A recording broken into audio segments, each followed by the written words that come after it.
Profesor Dr. Jose Batubara. Role of Anesthesiologist in Eras Protocols by Profesor Narendra Rawal, dengan moderator Dr. Susilo Chandra, spesialis anestesi. Yang ketiga, Pain Relief Methodologies Appropriate to Enhance Recovery After Surgery atau Eras, dengan pembicara Profesor Stephen Gadd, with moderator Dr. Arif H.M. Marsaban. Yang keempat, diskusi atau discussion. Yang kelima, penutup atau closing. Untuk mempersingkat waktu, marilah kita memasuki acara pertama, yaitu pembukaan.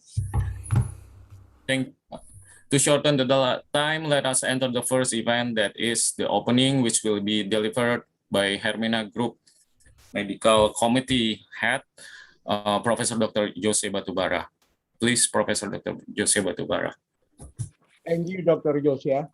Now, dear colleagues, all the directors of Hermina and all the participants, today we have a special event, of course, because this is the speakers not from Indonesia. We have one from Sweden, one from New South Wales. First of all, I would like to express my sincere gratitude to Professor Stephen Gadd from University of New South Wales and Professor Narendra from Örebro University, Sweden, to share their knowledge with us today. You know that this Eras program is just new in the Hermina Hospital group, so we'd like all of you to share the knowledge here so that we can practice it before next year in the Hermina Hospital group. So on behalf of the Hermina Hospital Group, I would like to express my sincere gratitude once again to Professor Stephen Gadd and Professor Narendra Rawal from Sweden for sharing their knowledge with us today. And also I'd like to thank Dr. Susilo, because all of them is, both of them is Dr. Susilo's friend, of course. Otherwise, it's difficult for us to get a good speaker for this today. So for the participant, I would like to say that thank you for joining this program and give a lot of questions to our speakers today, so we can learn, we can gain some knowledge about the Eras Enhanced Recovery After Surgery topic. And we can apply it in our daily practice here in Indonesia. Once again, thank you very much. That's for the introduction. Thank you. Thank you so much for the opening ceremony, Profesor Dr. Jose Batubara. Terima kasih untuk pembukaannya, Profesor Jose. Sebelumnya, sebelum kita memasuki acara selanjutnya, izinkan kami untuk membacakan terlebih dahulu CV moderator dari para moderator kami, yaitu Dr. Susilo Chandra dan Dr. Arif Marsaban. Before we start the event, we want to show you guys the CV of our moderators. Okay, the first one is Dr. Susilo Chandra, anesthesiologist. The place and date birth is Jakarta, January 23rd, 1955. And he is the Board of Director of Obstetric Anesthesia Society of ASEAN and Oceania, the World Society of Intravenous of Anesthesia, as a convener in the annual meeting of Indo Anesthesia, the first World Congress of Anesthesia and Obstetric, as a board member of Committee for European Education in Anesthesiology, as a board member of ASEAN Australian Regional Section of WFSA, as a chair of ASEAN Australian Regional Section of WFSA, as a board member of Asian and Oceanic Society of Regional Anesthesia and Pain Medicine, as a scientific program committee NWAC 2011, and as a board member of World Federation of Societies of Anesthesiologists 2012 until 2016. And for the second one, we want to share you the CV of Dr. Arif H.M. Marsaban.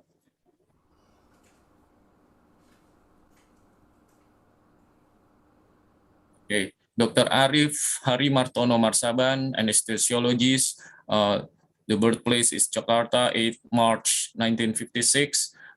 The education history is medical faculty in University of Indonesia, anesthesiologist also in University in Indonesia, as a consultant anesthesia pediatric at CATI 2009, and he is now as a head of anesthesiologist in Hermina Hospital Bekasi, and as a board member of Perdatin Jaya 2019 until 2023.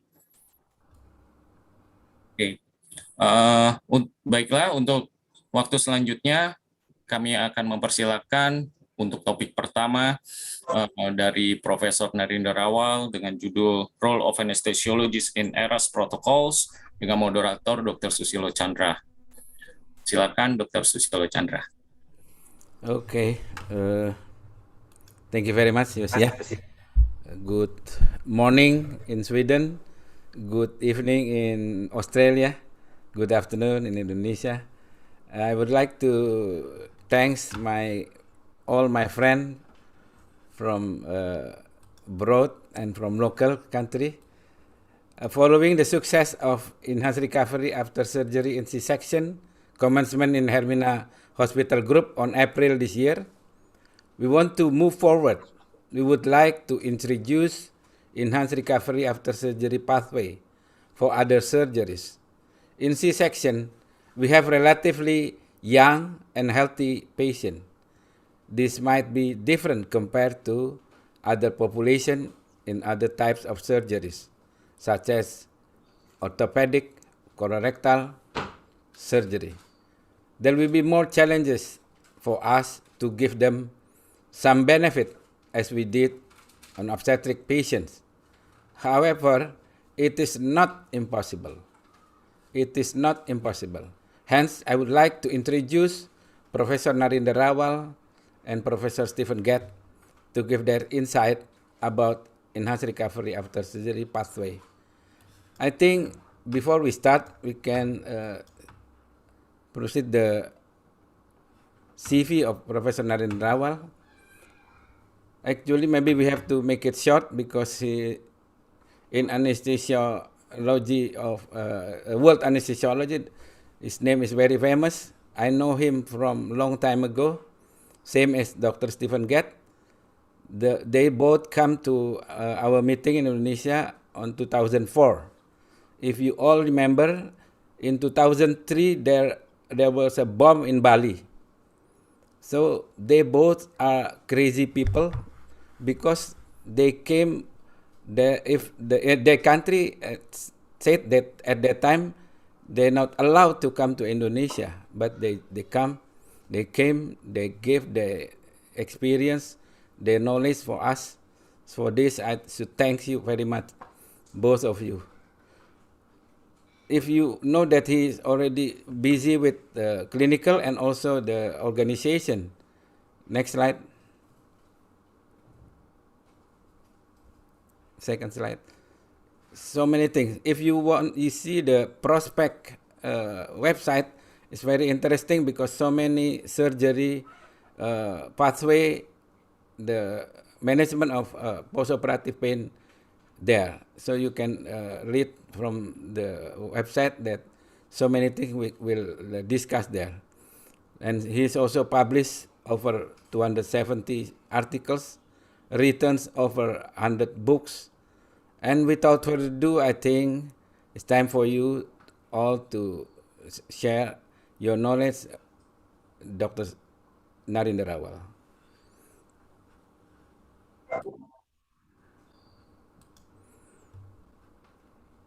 Good morning from Sweden and good afternoon in Indonesia. Thank you, Susilo, for your very kind introduction.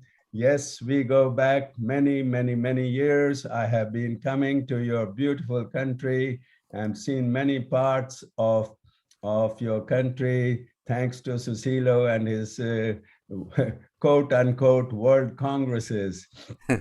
So, and I would also like to thank Dr. Mulyani and all the organizers for putting up this program about enhanced recovery after surgery, Eras protocols.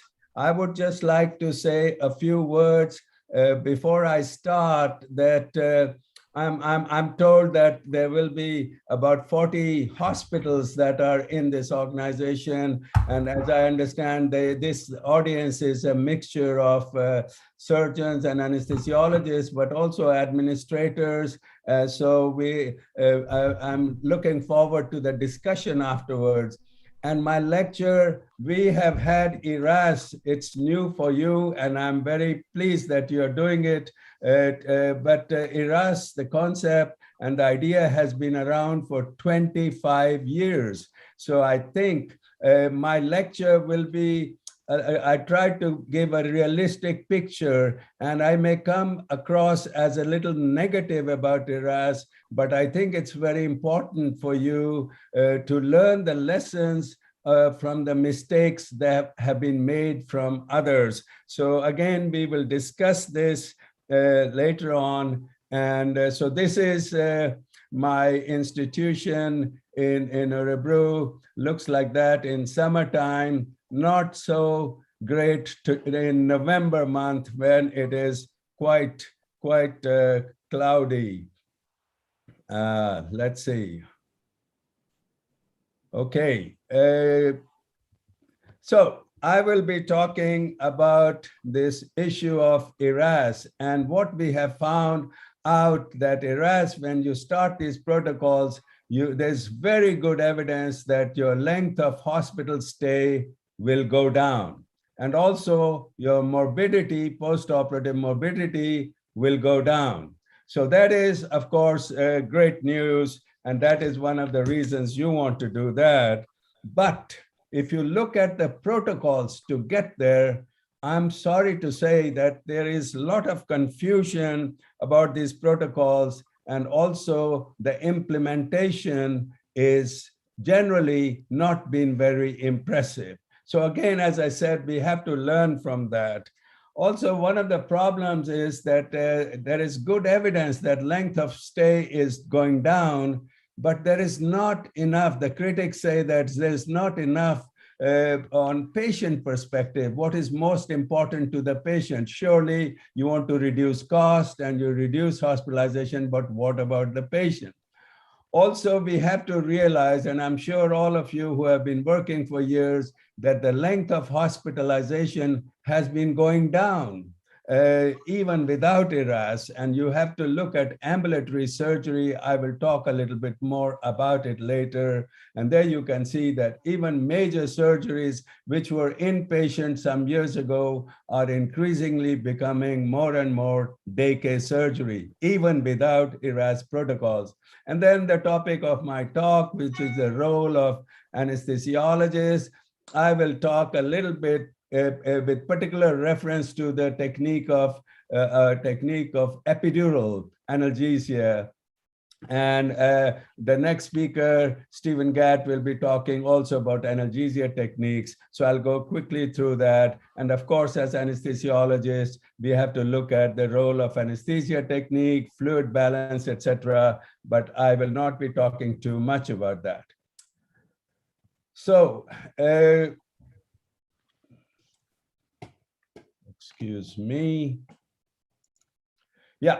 So what are the benefits of Eras? And this is a very recent publication, and I would urge you to read that because these are some of the people who are involved with the Eras Society. So again, shortened hospitalization time, not unchanged or decreased readmission rates, and less complication risks, including infections. But here they are saying that there is a less risk of kidney injury. That is not strictly true. I will get back to that later. And also there are some other benefits. So yes, there are benefits, otherwise you wouldn't be doing it.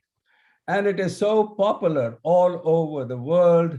And it is so popular that it is today you have Eras protocols for all kinds of major surgery. And as Dr. Susilo said, you started some months ago for cesarean section, but today you have protocols for almost all major surgeries.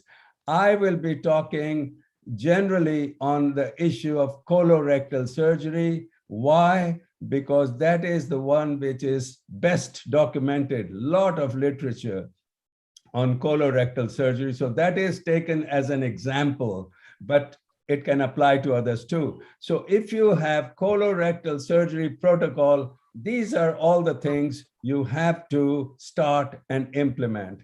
And the ones in green or turquoise color are those with asterisks.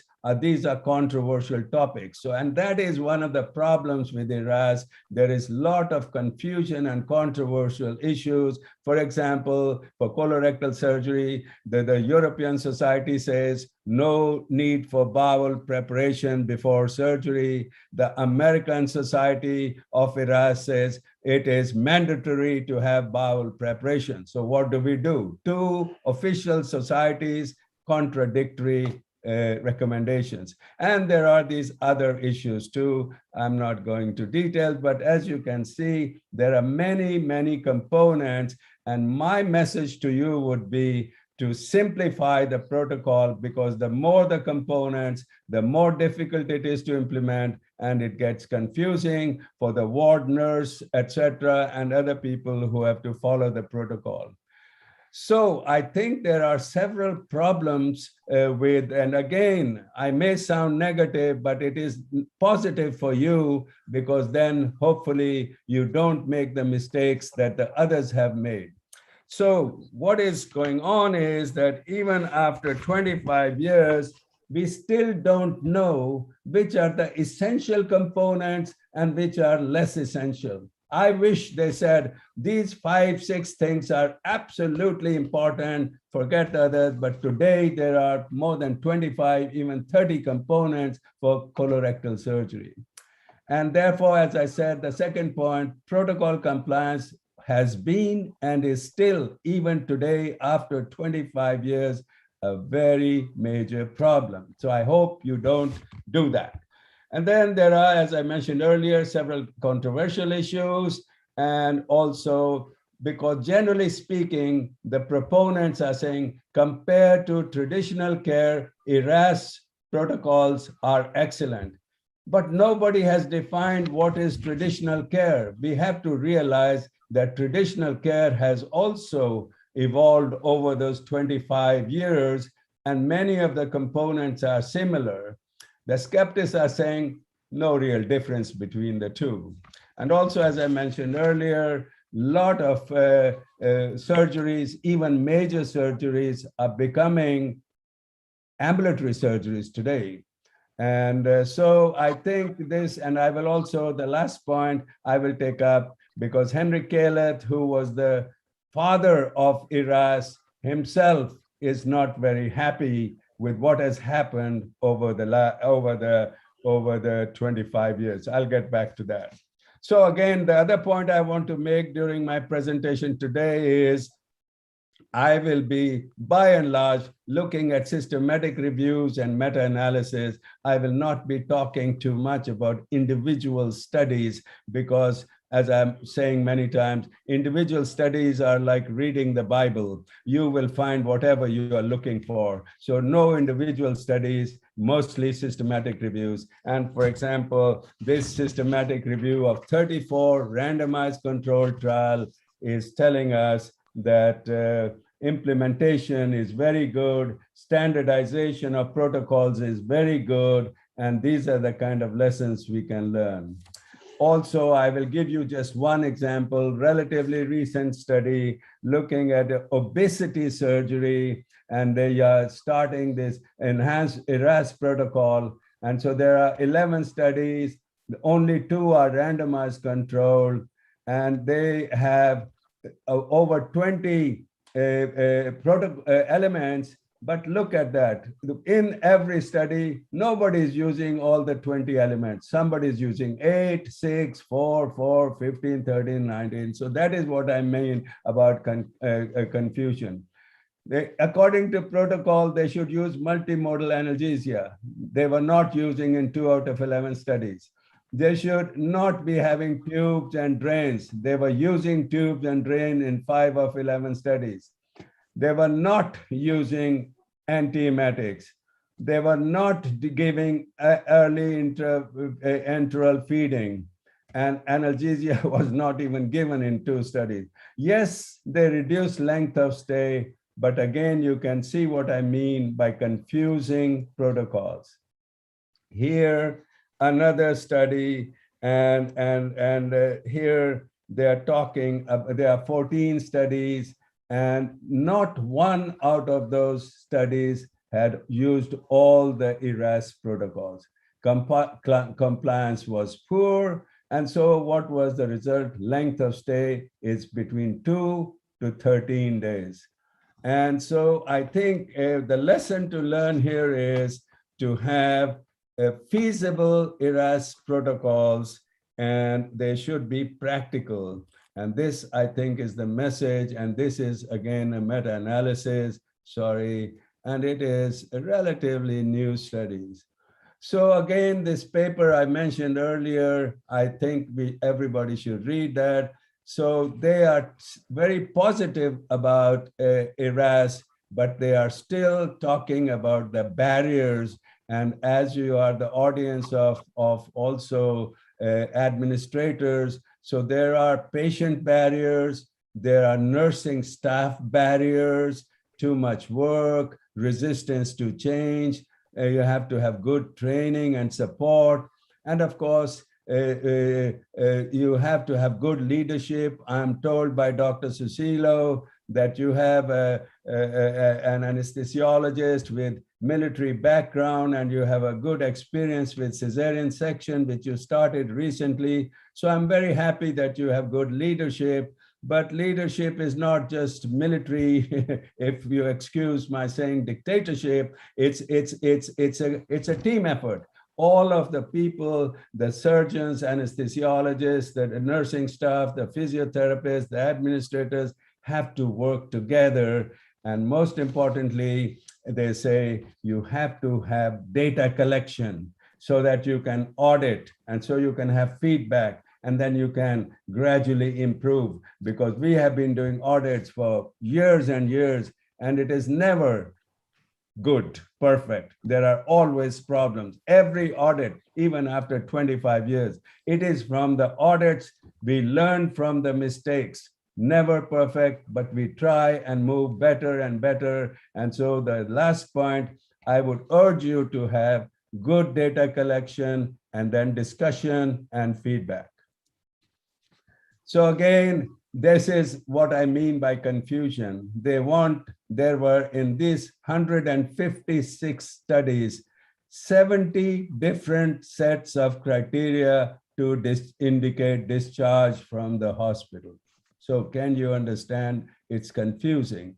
So you have to have precise criteria. I'm not going into detail, just to give you examples of why it is so difficult. Here, post-operative Alias after colorectal surgery is a major issue. And so if you look at the literature, the incidence is varying from 1.5 to 60%. But again, even today, as we speak, there is no consensus definition of what do you mean by Alias. You can make your own definition, and then your length of stay will also vary depending on what definition you want. So that is a problem, not standardized. Here, something which they have done about, again, you can see that it is 500,000 total knee replacement surgeries from the UK. This is a joint registry. And what they could show was when they implemented early on, their hospitalization time went down and the costs were decreased, complications were decreased. And then they started the Eras program. and nothing happened because they had already made those changes. And also the conclusion down there is, although the patient outcomes are better than a decade ago, Eras did not improve them at a national level. So yeah, so you have to look at these. And also, again, talking about Henrik Kalet, he is the one who started the whole concept. And as you can read in the title, it's good from afar, not so good. So after 25 years of Eras, the guy who started it all is not so happy. And he again also talks about the barriers. And again, he talks that when they started, they had like few handful of components, and now it has become more than 30 components, which causes confusion. What is rather interesting, Henrik is a good friend of mine. I will be meeting him next week in Leuven as a prospect group, so I'll say hi to him.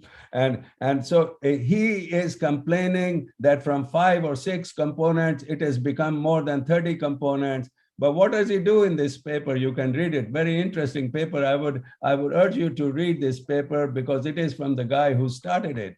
And so instead of providing some basic essential components that we all want, he is recommending some more components. He's criticizing there are too many components, and now he's saying we should give preoperative steroids, we should have prehabilitation, we should give anabolic steroids, we should have better blood management, we should have orthostatic hypotension measures. So he's adding another 6 or 8 elements. So now we will have 40 elements. So again, you know, it gets, the more elements, the more confusion. And also, like I mentioned in my introduction, there's too much emphasis of hospitalization time. We all know that hospitalization costs money, but we also have to look at the patient perspective. So what about the literature? And so patient perspective are not studied as much. Pulmonary complications studied only in 5 out of 38 studies, physical strength in 3 out of 38 studies, pain in only 6 of 38, fatigue in 9. So these are the points which are important to the patient. So we use too much emphasis on the length of stay, not enough emphasis on what is important from the patient perspective. That is a sad story of the literature, unfortunately. Here's some data from Sweden, 8 Swedish hospitals. They start Eras. Good thing, they decrease length of stay from 5 days to 3 days. That is fine, sounds impressive. But it is not so impressive if you find out, sorry about this busy slide, just look at the last line.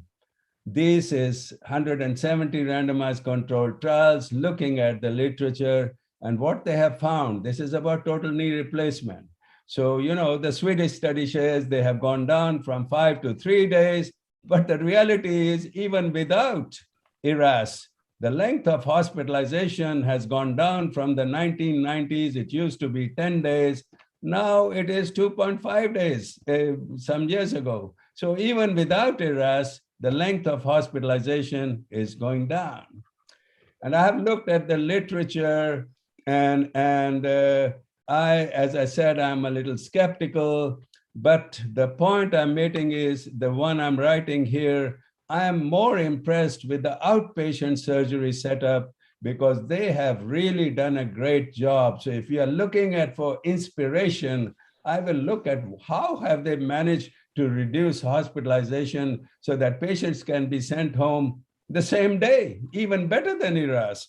And so if you look at that, this is the situation, the area in black showing outpatient surgery as a proportion of all surgery. And this finishes at 2000, but the last 20 years have been even more impressive. So you can see the black area is increasing all the time. And nobody talks about Eras. They have been doing it. It predates Eras. And so look at all the things they can do on daycare surgery basis. So there are 80,000 patients in these 17 studies, and they can do all this knee surgery, arthroplasty, etc. and send patients home the same day. And so these are not very good quality studies, but I'm sure there are problems, but it is showing where we are going even without Eras. And here, outpatient anterior cervical discectomy fusion, again, a meta-analysis. You can do this surgery. It is doable. I don't think you and I are doing it today, but my point is, with good patient selection, it is possible to do it. And also here, from two universities, from Mayo Clinic and from Switzerland, and they are talking even, in fact, of outpatient colorectal surgery should be feasible with logistical optimization. Very impressive. And look at this list of patients who earlier would all be inpatients, and they still are inpatients in most institutions, but they can be done on daycare basis without Eras protocols.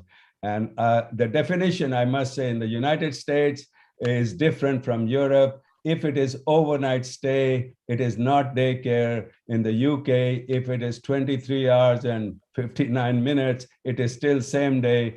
But nevertheless, just look at the surgical procedures that are doable. And so I am more impressed with what they have done, because they have they also do many things similar. They have standardized protocols, they have patient selection, everybody's on the same page, which is what you have to do. And that is one of the secrets of Eras, everybody on the same page. Otherwise, one surgeon is doing this, another surgeon is doing that. That's causing confusion.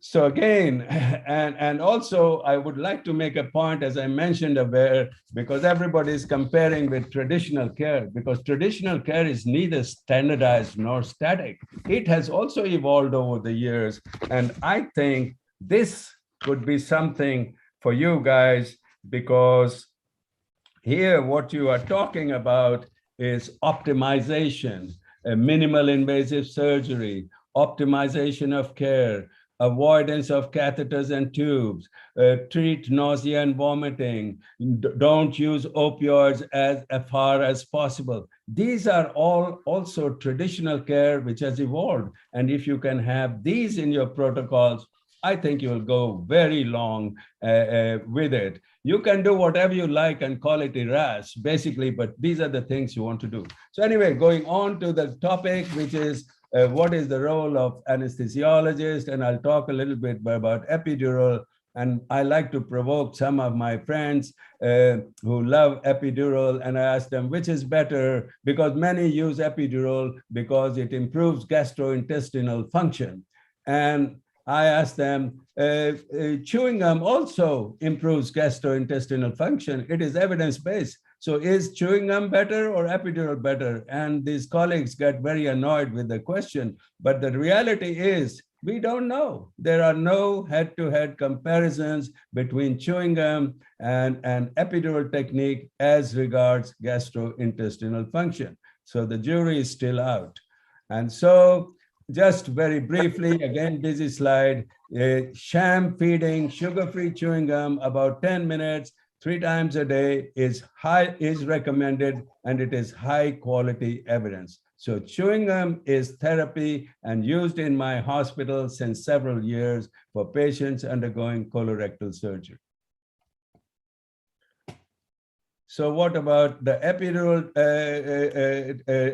And there is some issue about non-steroidals, and there is some controversial issues, but maybe Stephen Gatt will talk more about it. But we should avoid, because there is some evidence that it can cause anastomosis leakage. So we should be careful with non-steroidals, and these are the areas where we should avoid using non-steroidals. And also, as I mentioned in my introduction, one of the benefits, the people who promote Eras, is that there is less kidney injury. The reality, unfortunately, is the opposite. This is new evidence.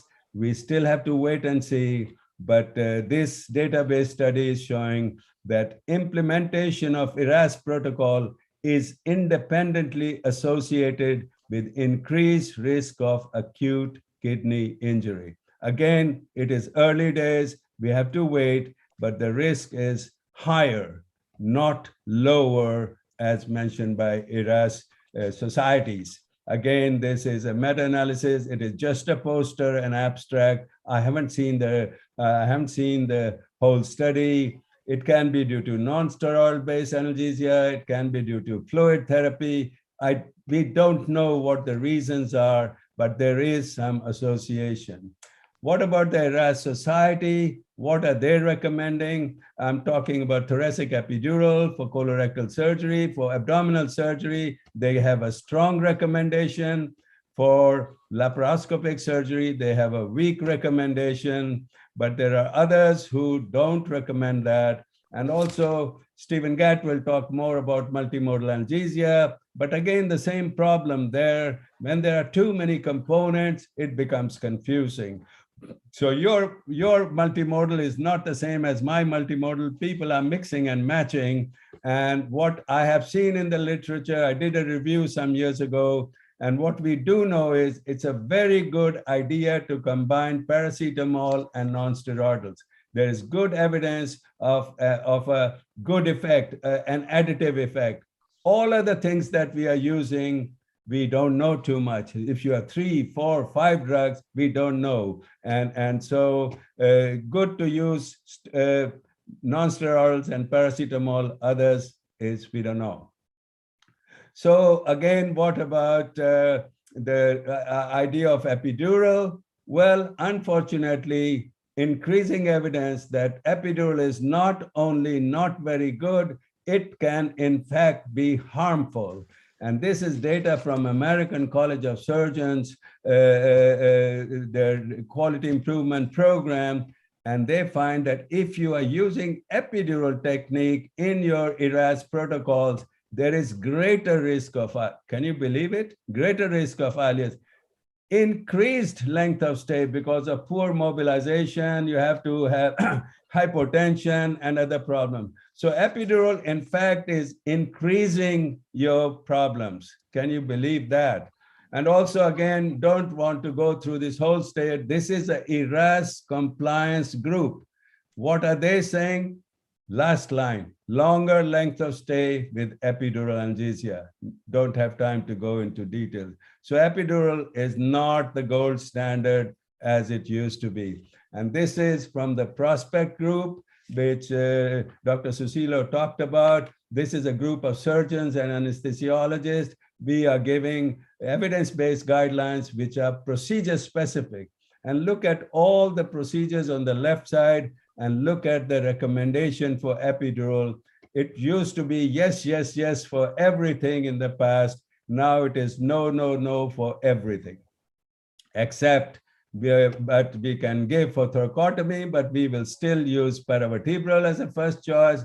And if it is complex spinal surgery, the surgeon can put a catheter. And for liver resection, TAP is the first choice. For cesarean section, we do not recommend epidural, but we may do it if you're using the combined spinal epidural technique. The point I'm making is epidural used to be the gold standard. Now we have very good alternatives. Epidural is still the gold standard for labor pain because we don't have alternatives. But for post-operative pain, we have excellent alternatives, regional anesthesia technique, simple techniques. And also here, for example, again, spinal analgesia tap blocks are more effective than epidural for colorectal surgery. And these are all meta-analysis. This is 74 randomized controlled trials. And here is something I published earlier this year, looking at systematic reviews. These are all evidence-based regional anesthesia techniques versus epidural. You can use paravertebral block for thoracic surgery, wound infusions for a variety of surgery, almost all surgeries, periarticular LIA technique for hip and knee replacement, preperitoneal catheters for abdominal surgery, tap block for abdominal surgery, and these are compared with epidural. So these are safer, less invasive techniques, and also many facial plane blocks. We don't have head-to-head comparisons, but they are highly effective. They are meta-analysis. And what is very interesting, which my anesthesia colleagues don't like, is that these techniques can be surgeon administered. So we have surgeons in the audience. I think surgeons have a very important role to play. You don't even need ultrasound. You are looking directly under direct vision, put the catheter, and it seems to be very good. We have written about this. I don't have time to talk about it, but surgeon administered regional techniques, way to go. So again, I don't have time now. My time is almost out. But as anesthesiologists, we also have to look at all these other issues: smoking cessation and carbohydrate loading, goal-directed fluids, etc. All of these other issues, fluid balance, because anesthesiologist has to do many things. And also, I would like to once again mention the controversial areas where you can learn your lessons: non-steroidals, risk of anastomosis leakage, increased risk of urinary retention if you remove the catheter early. I've already talked about epidural technique and also about mechanical bowel preparation. And this slide showing that goal-directed fluid, fluid therapy, which was so popular some years ago, no benefit in this editorial recent last year. So just to summarize, I'm just saying that if you take total knee replacement as an example, times have changed. When I came to Sweden in the 80s, we were giving general anesthesia and subcutaneous or intramuscular morphine. Then we stopped giving general anesthesia, started spinal or epidural or combined spinal technique for the knee surgery. Then we started using peripheral blocks, the femoral and femoral sciatic. And now we are doing the LIA, periarticular LIA technique, maybe combined with adductor canal block. So you can see what has been happening over the years. We are going peripheral and away from the neuraxial techniques. So my summary slide says, Eras is great. It is associated with reduced length of stay and reduced mobility. However, that has been happening even without Eras. And for me, ambulatory surgery setup is a better model. Many of the things are the same, but it is simpler. So after 25 years, there is still poor protocol adherence. And my suggestion to you would be to spend a lot of time on your protocol. Try to keep it as simple as possible. It has gone up from 5-7 components to 30 components, and that creates confusion. And also, the role of analgesia. Oops, I'm sorry. What happened?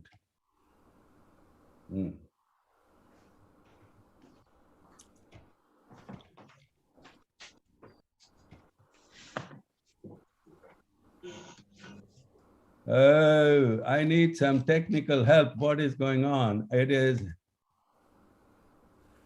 Actually, it is your last slide. Eh? Yeah, it is my last slide. Oh. Maybe slideshow. You press slideshow. Okay. Yeah.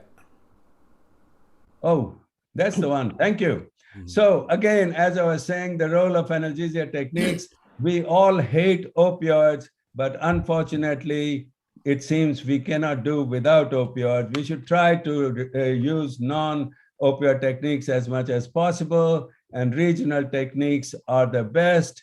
And also, I think, in my opinion, we should be thinking more and more about these surgeon-administered regional techniques. I'm not saying it's not a surgeon versus anesthesiologist issue. It's a question of collaboration. Surgeons don't know too much about the choice of local anesthetic, the doses, the drugs, how to follow if something happens, local anesthetic toxicity. So we anesthesiologists won't be out of jobs, but it's a question of collaboration. And the whole issue of Eras is a question of collaboration. So with that, I thank you once again for your attention, and I hope we will have some discussion later on with some questions. Thank you.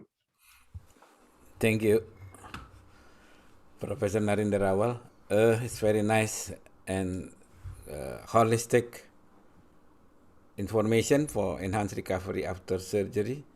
Yeah, we have to think about the most important thing that I found that you said, the quote, everybody should in the same page. I think Yeah. that's the point that we need to remember. Absolutely. Not just surgeon, not anesthesiologist, but also because, as I mentioned, Dr. Rawal, that we are lucky that we have the boss of this hospital is an army, is a retired of general, and he always do the iron fist thing. So I hope that everybody should be in the same page as Professor Rawal mentioned. Yeah, yeah. I think you said it. I think everybody has to be on the same page, and how you make them on the same page will vary from institution to institution, and leadership is extremely important. In your case, it seems to be working your system. That may or may not work in another country, another institution. You have to find your own ways, but the real issue is to take everybody with you. How you do it is another story. Yes, yeah, make a teamwork as well. Yeah, thank Absolutely. you. So Thank for you. the next speaker, Dr. Arif Marsaban will introduce him. Thank you, Dr. Susilo. Thank you, Prof. Narendra, for the good, interesting presentation. What Prof. Narendra has mentioned, there are several elements, 25 elements. In the next session, this topic is actually maybe one of the more important elements in Eras about pain. The other thing that important is PONFI. So pain is one of the important elements that should be have a consider to do a good management of pain, especially post-operative pain. So the next speaker I will introduce. The next speaker, prominent guest speaker. He is actually my big brother from down under Australia. I have been known him same as Susilo for a long time. He's a well-known anesthesiologist amongst the Indonesian anesthesiologists.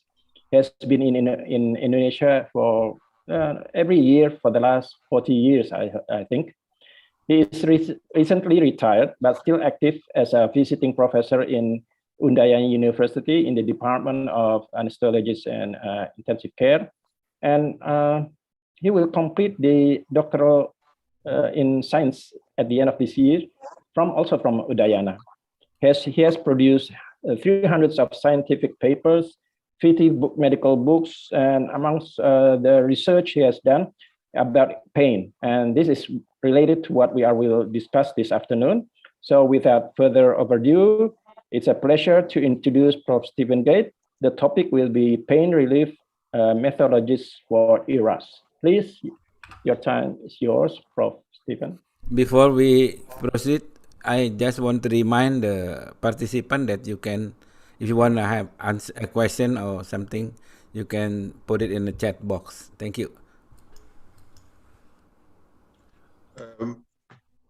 Assalamualaikum. Selamat siang. I'm actually losing myself on the screen, so basically I need to find you once again. Excuse me for a second. Can you see my slides? Not yet. Okay, good. In that case, give me a second here.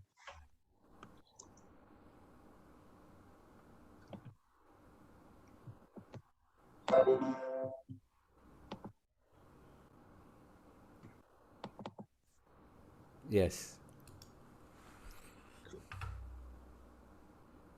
Okay. Yes, Sean.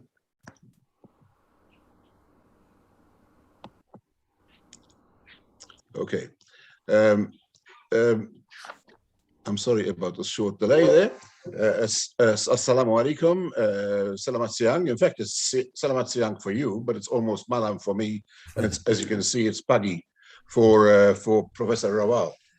I'm very glad that this has come along the way it has from Dr. Rawal, because basically he has laid a very good foundation of how Eras might be useful to you, but also to point out that you might well be past this point of Eras already in many ways when compared to Eras when it began elsewhere. I want to thank especially for inviting me to this talk to Professor Chandra, who I've known now for 30 years odd. And this is approximately the time when Dr. Rawal was talking about Heinrich Kellett starting up this whole thing. I remember I invited Heinrich Kellett and Andre van Zundert and I think Narendra Rawal to an Ezra meeting in Malta. And Heinrich Kellett started off his lecture by saying, everybody who goes and becomes a participant in the Olympic Games, make sure that they do a bit of training anyway beforehand. So then here we are entering into operations which are elective, which could cause you your life. And yet we do not bother at all to do anything beforehand. We don't do any training. We don't even communicate very much. The doctor tells us we're having an operation. He gives us a date for the operation. And you turn up in hospital, they do all the blood tests. All of this could be done beforehand. And educating the patient is probably, to me, the biggest component of Eras, that they know exactly what they need to do, that they've been prehabilitated, that they know that they want to mobilize early, that they know that pain is something that needs to be treated in an interesting way, in that while you might have pain, you might not want to treat it at all for the sake of mobilizing early and so on. Sustained hydration, again, in the past has always been left to the surgeon and anesthesiologist. So while I'm a great proponent of sustained hydration, for example, we don't do this very often in combination with the patient. So to me, the best and most important thing that you can do is to prepare the patient beforehand. Now, my topic is pain relief for Eras. And you have to admit that if your pain relief fails, intraoperatively, preoperatively sometimes, postoperatively, then the whole Eras concept is meaningless in many ways. And perhaps this is why there is so much difference between one Eras protocol and the next. To me, almost meta-analyses are almost meaningless in Eras. It's interesting, it makes the numbers of patients very large, but everybody is doing something completely different, as put forward to you by Dr. Rawal. Now, this is where I come from, or where I came from. This is the Sydney Children's Hospital, the Royal Hospital for Women, and the Prince of Wales, of which I've been the director for all three of those. And on top of that is the private hospital. I've now been retired for over a year. But nevertheless, I'm still very interested in the administration part of things, and I'm still very interested in the academia. This is my disclosures. As you can see, I've just been about, there's not been a company in the world, I think, that I haven't somehow been an advisory board meeting or a panel of experts or a launch or a reference site and so on.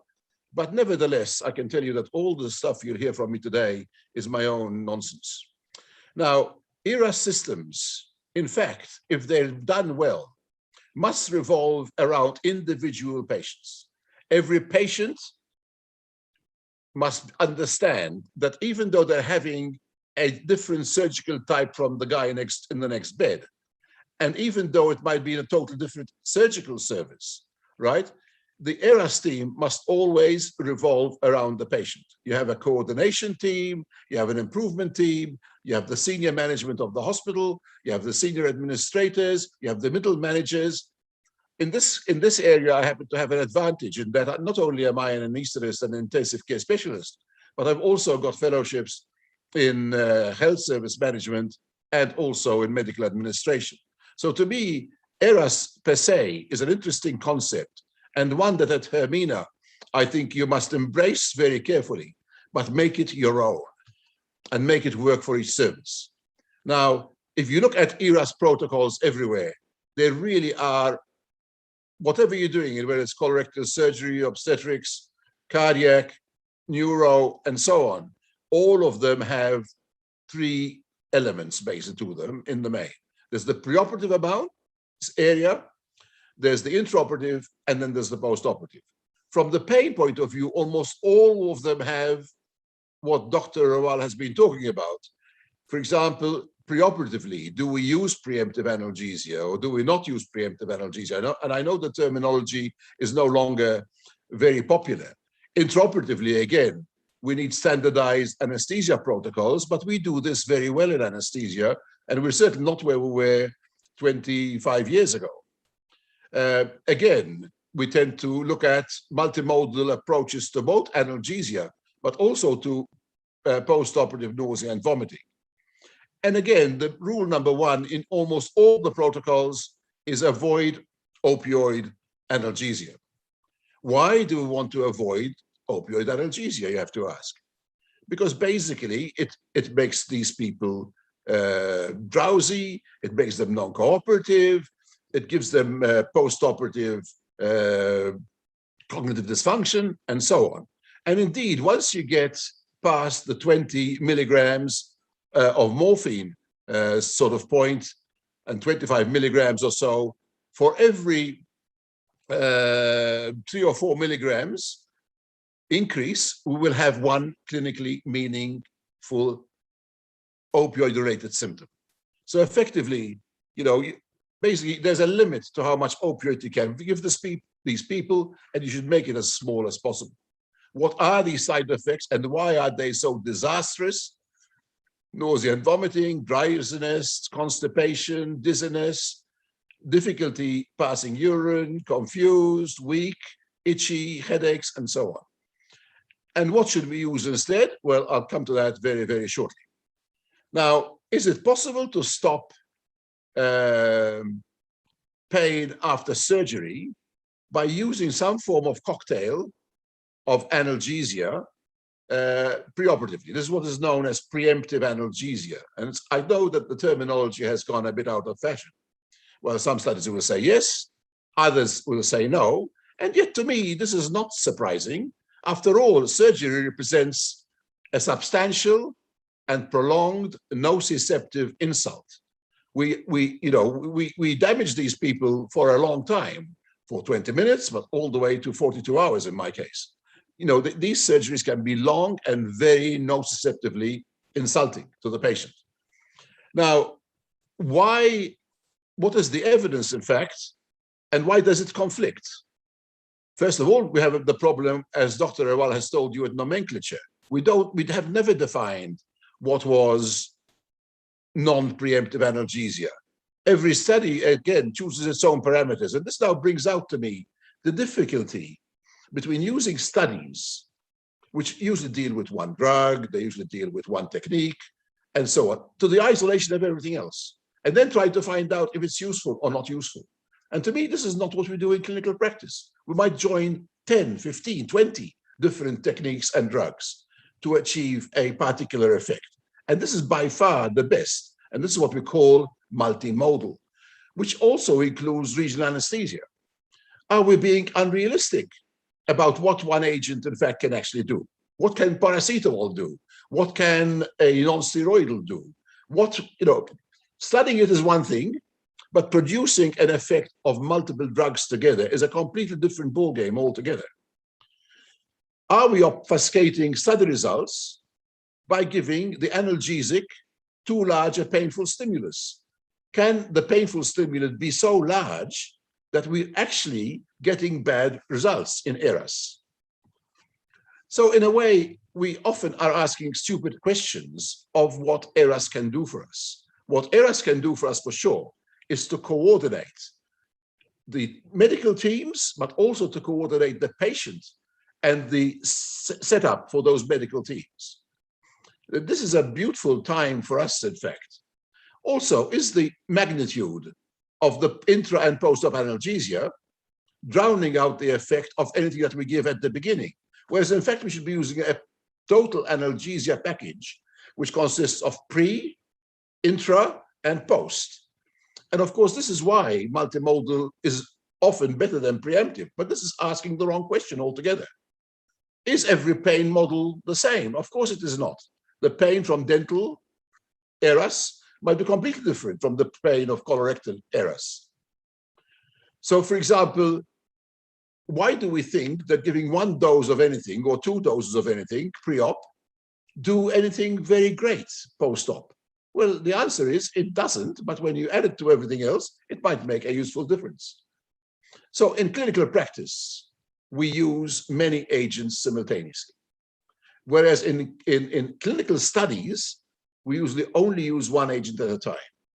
And time again, we come to the solution that we need to find a model, a pathway for being able to use multiple agents at different times in the post-op period to achieve 1 single result. And this is the hard thing to do. On the other hand, you'd have to argue that we are in an incredibly good situation with producing very, very good pain relief. There's the preoperative stuff, call it preemptive if you want. So things like intravenous alfentanil, intravenous fentanyl, doses of perhaps opioid. And now we're talking in the preoperative period. But also we can be giving oral NSAIDs like ibuprofen or celecoxib. Then we have the intraoperative stuff. We've got an enormous amount of stuff here, local anesthetics, hundreds of techniques. Tramadol, so basically the paracetamols, the opioids, the NSAIDs, the NMDAs, the noradrenaline 5-hydroxytryptamine blockers, and so on. Then we have the post-op stuff, even bigger number. We have recoverable protocols. We have paracetamol intravenously. We have ibuprofen intravenously. We have pain buster soakers, again, surgically placed, as was being told by Professor Rawal. We have pregabalin and gabapentin. We have PCEA, patient-controlled epidurals. We have extended release morphines and so on. But ultimately, if you look at all the protocols, right, that have been produced for all the different Eras pathways, and these come from the Eras Society recommendations, you will see that there's a bunch of preoperative things that they suggest that we do. And of course, in the preoperative period, they say consider paracetamol, celecoxib, gabapentin, pregabalin before surgery. Intraoperatively, then we need to have the surgeons helping us with minimally invasive techniques. We have local anesthetic or long-acting locals like liposomal bupivacaine. And then amongst the other things are tramadol, toradol, and so on. And then post-operatively, and these will come to us in some detail, and then post-operatively we have, again, a whole bunch of things that we can use. In a way, the stars of the Eras era, if you want to, the star drugs are, first of all, the ultra short-acting drugs. Remifentanil, and one you haven't heard of yet because it was in the last issue of the BJA, remimazolam. I think you probably don't have it yet. Then there's the reversible drugs like the non-depolarizing muscle relaxants combined with cigamidix, for example. So they're reversible. Then we have the very high potency agents, like again, the neuromuscular blockers. We have the rapid clearance agents, like the inhalational agents, which you can get rid of. If you combine, for example, inhalational agents with very good TCI-TIVA, total intravenous anesthesia, fantastic situation. You know, you can use the inhalational agents just simply in very low dose, just to smooth out your anesthetics. And always the ones that don't produce drowsiness, nausea and vomiting, like paracetamol, and also the non-opioid oral analgesics post-operatively as well. Now, in the perioperative area, anesthetists are basically in the box seat. We have intravenous agents in every area of receptors that are available. We have ketamine and the NMDA antagonists. We have paracoxib for the COX-2s. We have ibuprofen intravenously for NSAIDs. We have intravenous paracetamol. This is probably best called COX-3S. We have opioids intravenously, and also we have agents like tramadol. But all of them, in fact, should probably be added to because it gets better analgesia. We have synergy and additivity from local anesthetics. So, and by doing this, by combining all these agents together in a very well coordinated fashion, we can end up with much less side effects, much earlier ambulation, much shorter length of stays, and so on. And this has happened already to us. I mean, we've been doing this now for 15, 20 years. For example, intravenous paracetamol, absolutely fantastic analgesic. You can give some intraoperatively, you can continue to the immediate post-operative period, and it can form the basis so that you don't only have to use opiates when you get breakthrough, for example, and even then, not immediately. Now, a little bit of a note for the administrators and the hospital managers for a moment. And this takes me into the area of pharmacoeconomics. And you say, well, these agents are very expensive. There's a study from the UK, which I think is really quite interesting, that the cost of all anesthetic drugs, all anesthesia disposables, all anesthesia consumables, right, make up about 1.3% of the total cost of any procedure, right? So if on the one hand, you just use a spinal and absolutely nothing else, the cost with its variances and standard deviations and so on, it's probably about 1%, right? That'll be the total cost. But if you go and give all these other things, right, propofol, TCI, remifentanil, total intravenous, paracetamol, paracoxib, tramadol, a non-depolarizing muscle relaxant infusion, 3 antibiotics, 2 antiemetics, thromboprophylaxis, pain buster soaker, thoracic epidurals, fiber optic intubation, do whatever you want to. It still will only increase the cost of that operation by about 0.3%. So effectively, the variance is from 1% for the spinal and 1.6% for the fancy super duper best you can ever do. The bottom line, you have to compare this too with what things cost nowadays in anesthesia. In Indonesia, for example, a single treatment cycle for infertility will probably about 80 million rupiah. And because you don't get a pregnancy until about, on average, about 3.5 cycles, you're talking 285 million to actually get a single pregnancy with IVF and all the other techniques. And an ampoule of recombinant factor 7A costs one ampoule costs 65 million rupees. ICU treatment, for example, for somebody with HIV/AIDS with lyophilized amphotericin B, is that number of rupiah. I mean, it's like, an enormous cost. So basically, all I can tell the administrators is that the cheapest anesthetic you can give is also the best anesthetic you can give. Forget about the costs of drugs. Forget about the costs of disposables.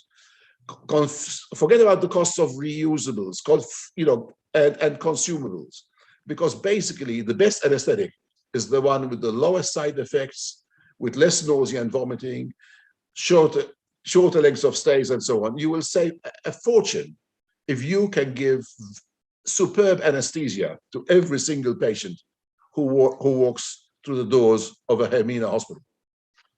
Now, throughout all of this, right, you have to remember that in general, the principle should always be to optimize regional anesthesia and multimodal analgesia. So the multimodal analgesia model of intraoperative intravenous agents might consist of, for example, a alfentanil, a remifentanil propofol TCI, target controlled infusion, intravenous paracoxib during the operation, intravenous paracetamol, intravenous tramadol during the operation and post-op, intravenous NMDA antagonists on a pump, right, like ketamine, intravenous NSAIDs, and then followed by a post-operative analgesic regimen, which consists of tramadol, Recoverable Pain protocol, and so on. If you can combine that with local anesthetic, with infusion catheters, with intra-articular and peri-articular infiltration by the surgeon or by the anesthetist, it doesn't matter. Pain buster soakers, again, with the catheters all placed during surgery, and then add to that other analgesia effects like PCEA, patient-controlled epidural, intravenous PCA, and so on, which I'm sure you use very frequently. All of these will work fine, but only when put together. Come on, talk to me, baby. What are we doing here? Okay, what is the aim of Eras anesthesia in the end? I feel that it is, first of all, superb intra-op anesthesia without any post-operative nausea and vomiting, as suggested by the Eras protocols, excellent post-operative pain control for a duration sufficient for them to be able to leave hospital early, understanding that they have other things at home that they need to take, an anesthetic which produces clarity of mind and the ability to make decisions like mobilization, early post-op, and meds which don't produce acute confusional states, hallucinations, disorientation. So this, in fact, almost invariably means a pretty hefty package delivered by both the anesthetist and the surgical team. This will be local or regional. Every Eras protocol will choose what regionals to use. Preemptive analgesia of some sort, multimodal anesthesia intraoperatively, post-op multimodal analgesia, and then some form of local, major neuraxial or regional anesthesia. And I think that is the package that we should be looking at as clinicians. This, for example, is the pain buster soaker. Excellent.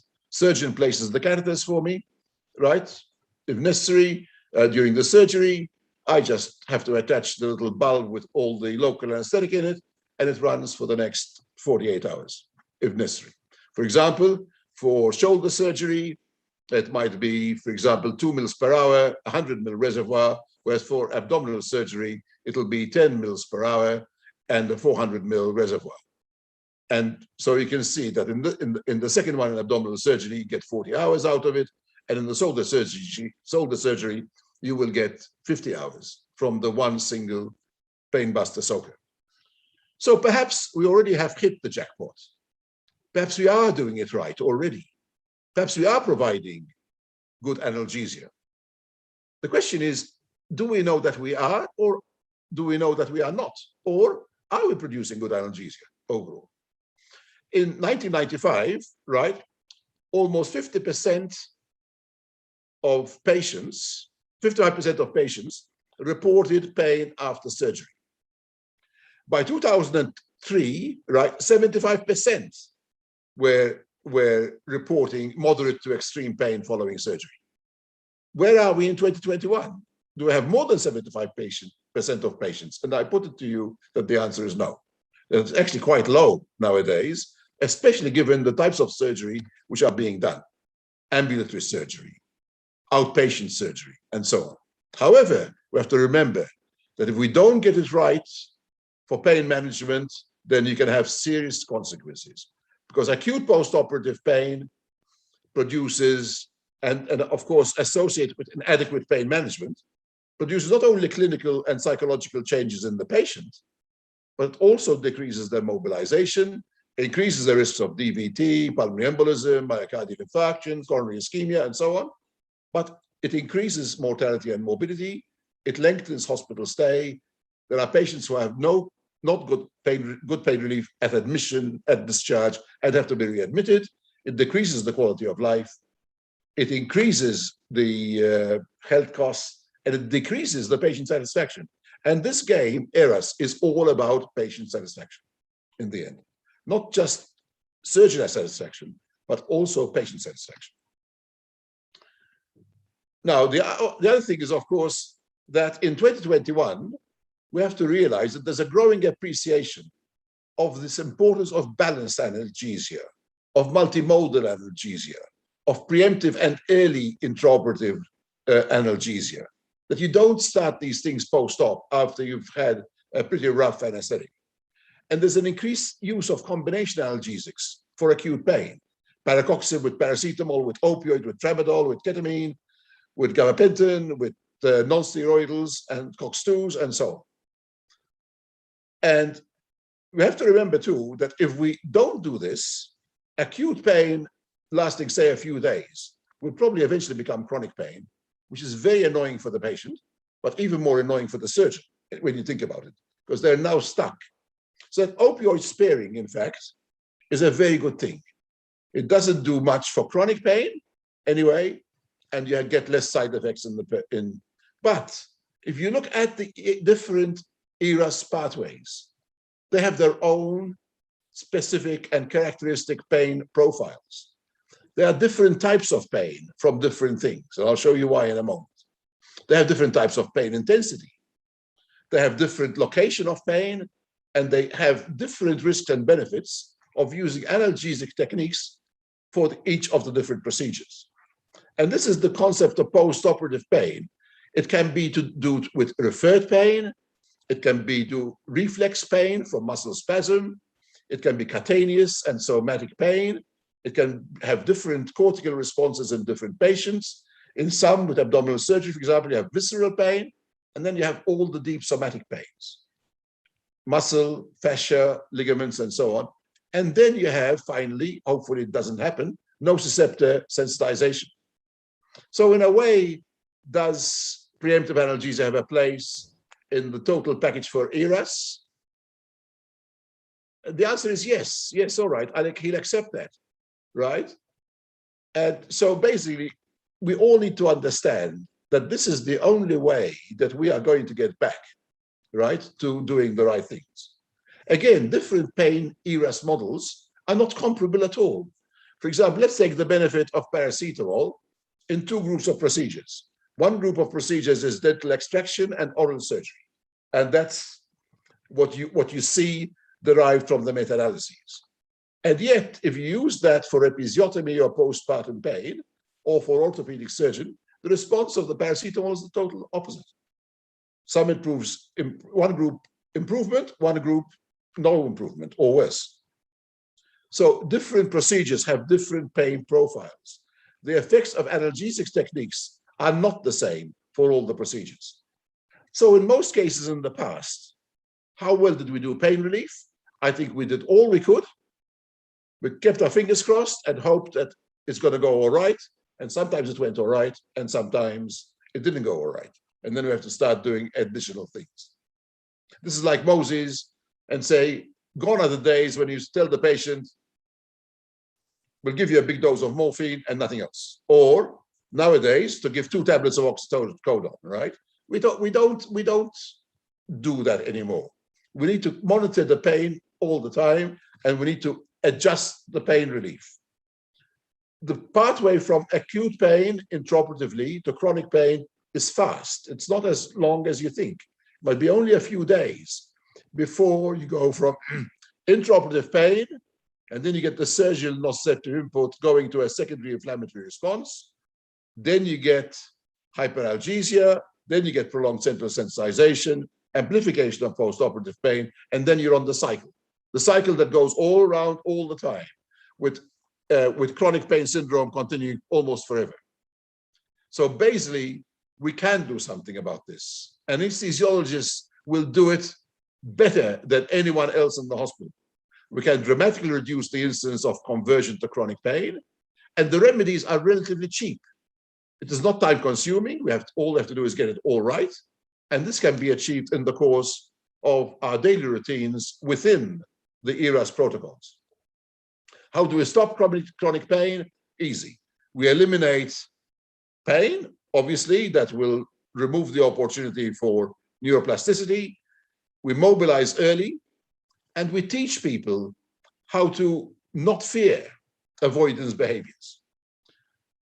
So basically, it is easy in that the aim can be achieved by preemptive analgesia, multimodal analgesia, regional anesthesia, good post-operative analgesia, and good analgesia in recovery.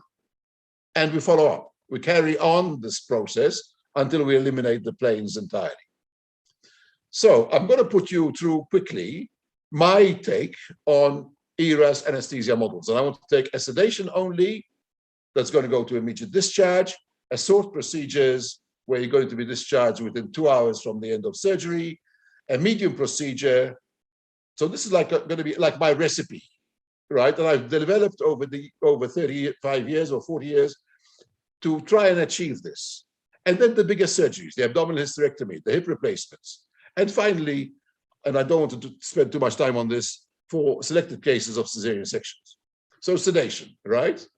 So intraoperatively, midazolam, and now I'll talk to you a little bit about the new remimazolam, fentanyl, alfentanil, a remifentanil fusion, a low target propofol TCI for analgesia, paracoxib, and paracetamol. Now we get to the next situation, an Eras short procedure, say a hysteroscopy, an intrauterine polyp, a Let's loop or a curettage, propofol, no opioid, no benzos, sevoflurane, we're doing here in a spontaneously breathing patient, intravenous dexamethasone and ondansetron, intravenous paracoxib, intravenous paracetamol intraoperatively. Patient discharged from hospital within 2 hours from the end of surgery. This is the medium procedure, say laparoscopic cholecystectomy or laparoscopic excision of endometriosis. Patient is to be discharged on the same day of surgery or the morning after. So basically admit these patients to a 23-hour ward. Regional anesthesia wherever possible in all these things, local infiltrations, everything, even infiltration of the ports of the laparoscopes. Propofol, fentanyl, no benzodiazepine, neuromuscular blocking agent so they can intubate, intravenous lignocaine on the endotracheal tube, TCI propofol, total intravenous anesthesia, REMI, and then a bit of desflurane or Sevo to if necessary, to smooth things out. Intravenous paracoxib, intravenous paracetamol, intravenous tramadol, small dose of morphine, ropivacaine to wound for analgesia. We talked about dexamethasone ondansetron for antiemetics and so on, cephalosporin, enoxaparin for VTE, sugammadex for reversal, and fentanyl recovery room pain protocol, and subcut morphine if necessary after that. These patients do very, very well and very rarely will stay overnight. Now, this is enhanced surgical recovery for a major surgery, say a big abdominal hysterectomy or a total hip replacement. Virtually identical, in fact, but this time, post-operatively, they will receive a morphine recovery room pain protocol, a morphine IV PCA, and pain buster soakers and so on. But liberal use of neuraxial, regional, local infiltration anesthesia as well on top of that. So which agent should you use for post-operative pain now?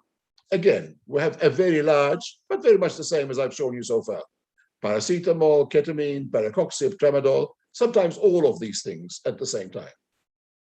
Now, with regards to organization, to me, there are actually 7 steps to make the Eras actually work. And the first is that you need to gain support. It seems that in the Hermina group, you already have support from the hospital and support from the top administrations of your hospitals. Phase 2, collect the data. Collect the data on your post-surgical patients and make sure you know at all times that you have good patient satisfaction with this technique, Eras technique you've chosen.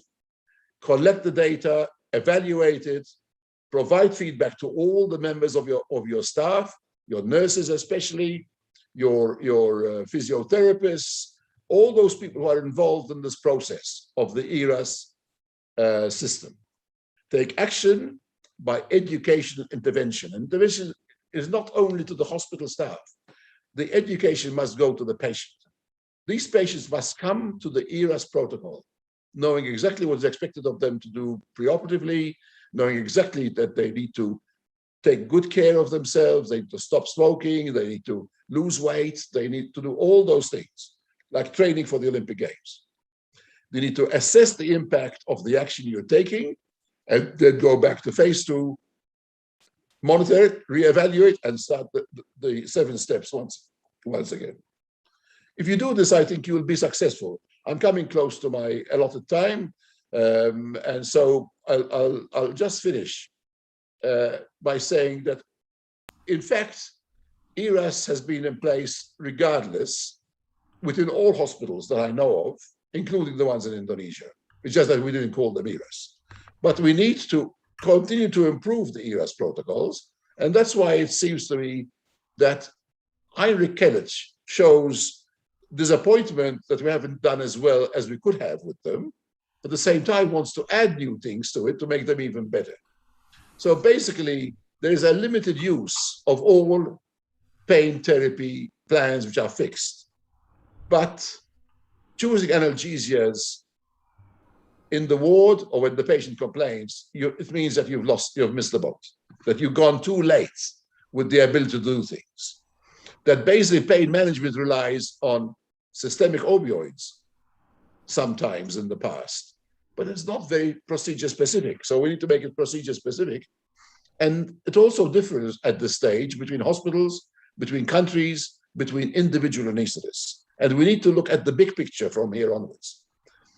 Remembering that suboptimal post-operative pain management always has a price to it. So my message in the end is to get in there as many things as you can. Throw the book at them, give them plenty of analgesia, but not in the old-fashioned more morphine and more morphine and more morphine and those sort of things. Forget about opioids, but pack all you can into the package.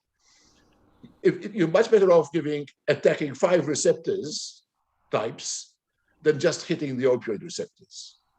If you can do the 5-hydroxytryptamine, if you can do the COX-2, if you can do the COX-3As, if you can do the COX-1s perhaps sometimes as well, until there is no pain. But try and do it as an imaginative and predetermined way as you possibly can. Forget about the labels. Forget about the words preemptive, prevented, prophylactic, even early multimodal. Who cares what the names are? Let's do this right. So multimodal analgesia to me involves a enormous number of things, right? It involves preemptive analgesia. It involves early intraoperative analgesia. It involves adding regional techniques to the system, making tailor-made analgesics for every single type of surgery that we have. And I conclude by saying that, the journey has been long, right? Over here it says we flew 12,000 miles for this, and it's the same with Eras. We've flown for 25 years with this, or 20 years at least, anyway, with balanced analgesia, multimodal analgesia. Has it been actually an exercise in futility? Has it been a waste of time? And the answer is obviously not. It has enabled the shortest lengths of stay in recorded history. And what has it achieved? I think that we have achieved much better analgesia with a much reduced side effect profile, right? Over that period of time. The days when I was a boy are very different to the days when I'm an old man, right? And with that, I want to stop and say, terima kasih atas perhatian Anda. Terima kasih juga, Prof. Stephen. Thank you, Prof. Stephen, for your very informative presentation. Prof. Stephen has mentioned that pain is one of the important elements in the Eras protocol, and you should manage this pain management with multimodal analgesia. And when you're using this multimodal analgesia with several types of regimens, you also have to consider tailor-made according to the patient and according to the surgery thing. So now it's discussion now, yeah. Discussion and QA. Yeah. There are already several questions for both speakers. Okay, I will read down in Bahasa, but I will translate to English. That's a good idea, Susilo. Very good idea. For Professor Rawal and Professor Get, in Sweden or America or Australia, enhanced recovery after surgery usually used for what kind of surgery? And what is the difficulties that happen in every kind of surgeries? Do you have any idea of this? Yeah. Shall I answer, or Yes. Yeah, I think, of course, it is, as I also mentioned in my presentation, it can be done, and it is done for almost all major surgeries. One of my first slides was about that. So Eras is practical, can be done for all kinds of surgeries. And I think the issue is, and as Stephen very nicely showed all the possibilities we have. But the point is, in my opinion, it has to be simple. Because there are too many possibilities, then people start mixing and matching, and then the confusion starts. So I think for Eras protocols, what we have learned is over and over again, implementation has always been a problem and is still a problem after 25 years. So what can we do to improve implementation? Because when you implement the different components, then you see all the benefits. And to me, it has to be simplicity. So you have to find a protocol which is suitable from all the choices that you've heard from Stephen and in the literature, to find simple protocol. And then everybody, as you said, Dr. Susilo, everybody has to then follow it and to be on the same page. And if you keep it simple, it will be easier to follow. We have learned with the experience of others.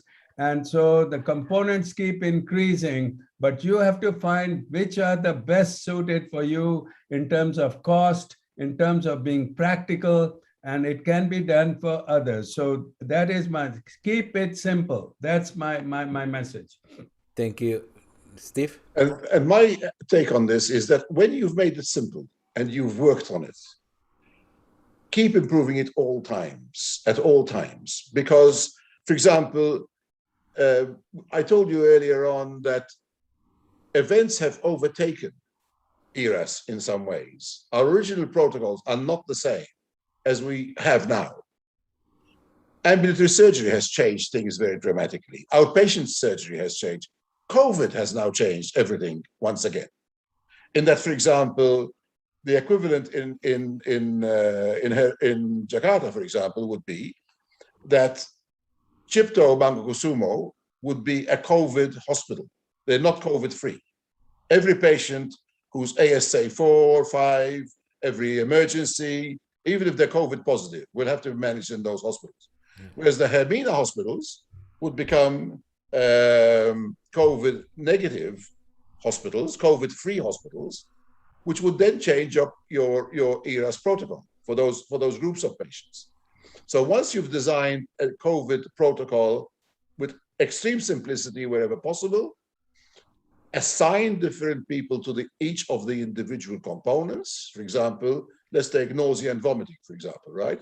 You will have a COVID protocol for PO and V. Intraoperatively, we will agree that low-risk patients will get 2 antiemetics, and high-risk vomiting patients or patients who are receiving bigger doses of morphine and opiates will then receive. Now, the anesthetist will start all of those 3 intraoperatively. When they get to the recovery room, they will then be given them, if they become nauseous, again, 2 or 3 agents. And then when they go to the ward, we follow them up that way. So I agree, simplicity, however, it all has to be there.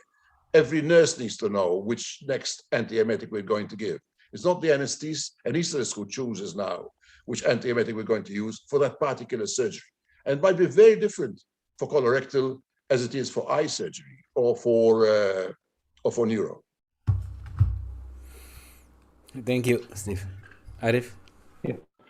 There's a related question about what we have just discussed. For hospital Hermina group, what is your suggestion how we start this with what case of surgery, case of anesthesia for Eras to start implement Eras in this our hospital? I think you've been very ambitious in a way in starting with obstetrics, because it's actually one of the more difficult ones to apply Eras to. As Professor Rawal said, it's mostly colorectal surgery that have really embraced Eras from a very early point. But every specialty can start with this. And who should start it? I think it has to be a multimodal decision. So based on the surgeons, the intraoperative teams, the anesthetists, everything else, everybody else has to be in this at the very beginning. I think you should start doing one service at a time, right?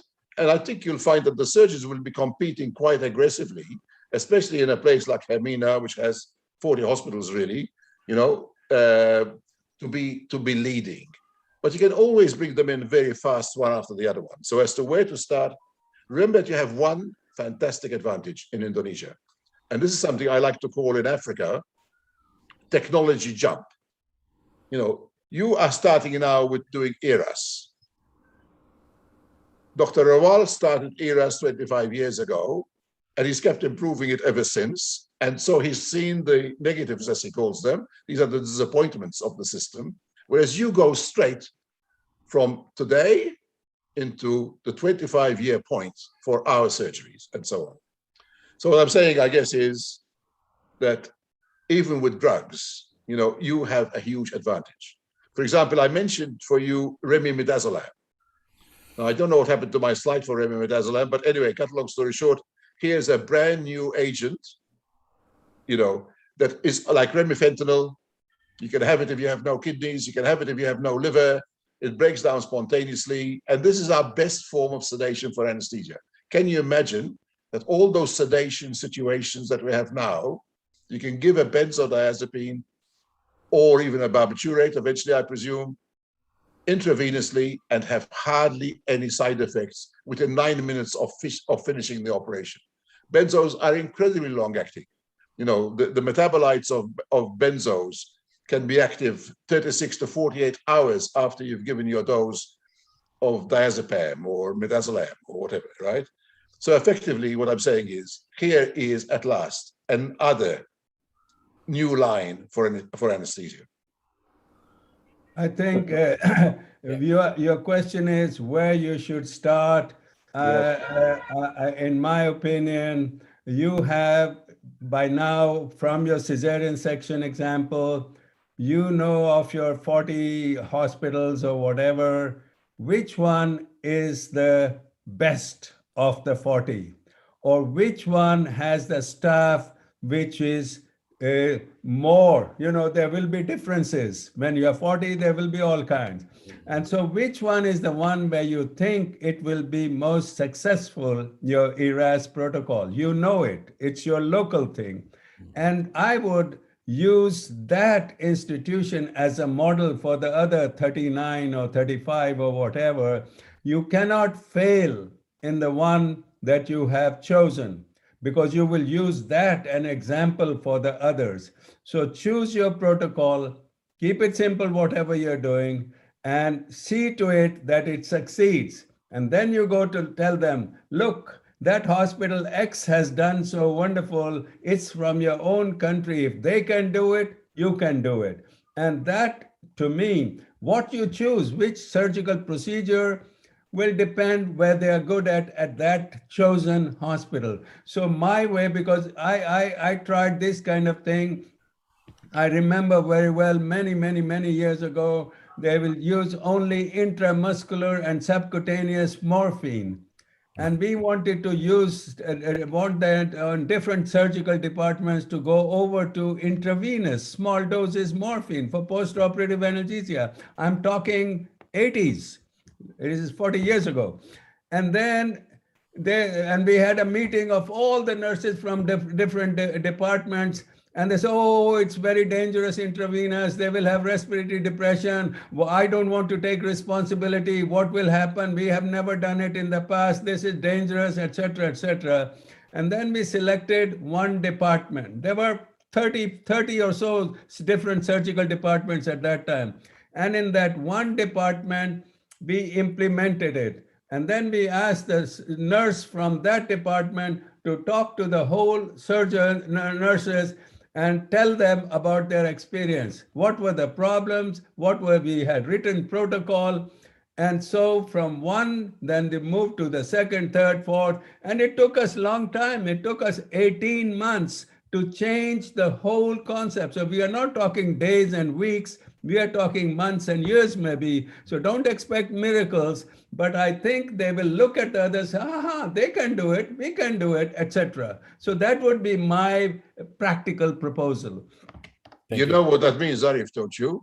that Becara is going to get it because you're the director over there. So you better get your bum into gear and start doing something. Thank you for the great suggestion from Prof. Narendra and Stephen. And it should be noted by the management. Yeah, luckily they are here now. The next question is from my good friend of mine. She is an obstetrician. We start enhanced recovery after C-section on April 2020, only with her and two others obstetrician. She asked about thank you. She said that thank you for your enlightening lectures, this professor. Do you have specific tools to evaluate patient satisfaction after each or specific surgery? Is there any? Yeah, okay. Since she's an obstetrician, patient satisfaction in our hospital is absolutely #1 priority. So everybody who comes to the hospital gets a patient satisfaction survey and so on.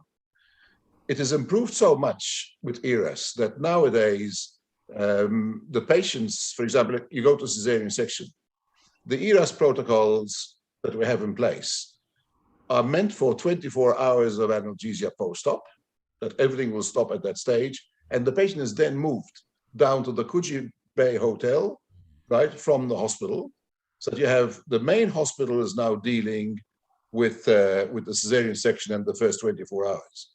But patients at that stage, and the babies, of course, if the baby is well and mom is well and everything's going fine, then they go onto the beach, basically, right? They go to a beach hotel. We send the obstetricians down there. We send the lactation consultants down there, all part of this Eras pathway type arrangement.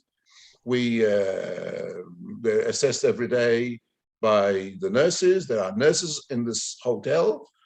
There's oxygen on the walls. There's all the things that you need for resuscitation. If something went poorly, they keep getting good analgesia while they're there, etc., etc. And then they're discharged 3 days later. Sorry? What is the tools to measure the patient satisfaction, to evaluate the patient satisfaction? Well, there's the patient satisfaction surveys, mainly, right? Remember that we're dealing with private hospitals now here as well, and so a lot of the interaction is going to be between the obstetrician and the patient. So long as both of them understand that they're using the same protocol, and all the obstetricians and so on are doing that, then the evaluation can be almost anything that she wants to devise within. So the obstetricians need to get together themselves and decide what evaluation tool that they want to use. Are the tools available? Absolutely. Every single unit in every single country just about has its own evaluation tools. Perhaps Narendra can help us with this one. We are not evaluating Eras anymore. We're now evaluating the whole hospital experience. Yeah, absolutely. And I think you have to make your own tools, but there's a lot of literature out there because it's not just how good the pain relief was. Pain relief is fine, but from the patient perspective, how was it? Is partner satisfaction, about breastfeeding. Is it possible? Can I do it? Can I go to the bathroom? How does that work?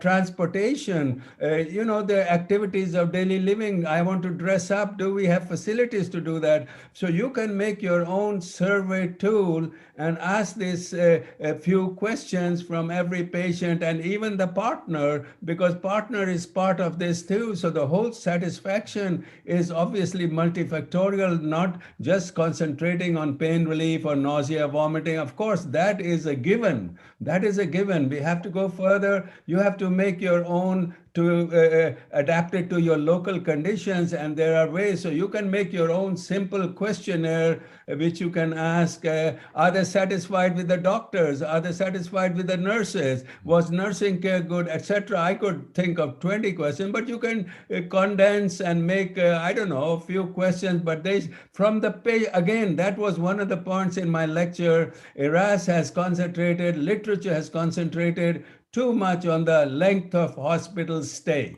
and morbidity.